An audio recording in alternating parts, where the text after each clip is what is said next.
Est-ce qu'il n'y a pas un bascule aussi dans les influences, vous savez, même s'ils sont toujours d'accord, le père et le fils Pinault, mais il y en a quelques-uns, quelquefois, un qui prend un peu plus le leadership que l'autre.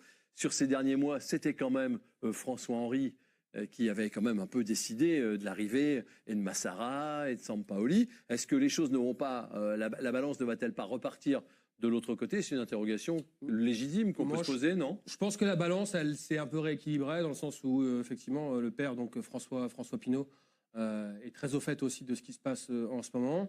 Le fils l'est également. Après, les opposés, encore une fois, et on a toujours voulu un peu opposer les deux personnages avec... bon, je pense que c'est artificiel. Ouais, c'est très artificiel parce que les deux ont toujours quand même fonctionné globalement main dans la main. Évidemment qu'ils ne sont pas d'accord sur tout. Évidemment que ça a pu poser des problèmes par le passé, notamment sur le cas de Julien Stéphan. Par exemple, trompés aussi. Voilà, chacun s'est trompé sur les dernières années, les 20 dernières années juste avant l'année. Un coup c'est le père, un coup c'est le fils. Ils se sont trompés aussi, mais ils ont fait aussi évidemment des bons choix. Mais des fois ils se sont trompés. C'est ça, totalement. Donc maintenant, je pense qu'on est sur un équilibre un peu global. Les deux personnages, les deux actionnaires, le fils et le père, je pense, sont tous les deux aux manettes. Et les petits-fils qui sont pas loin non plus.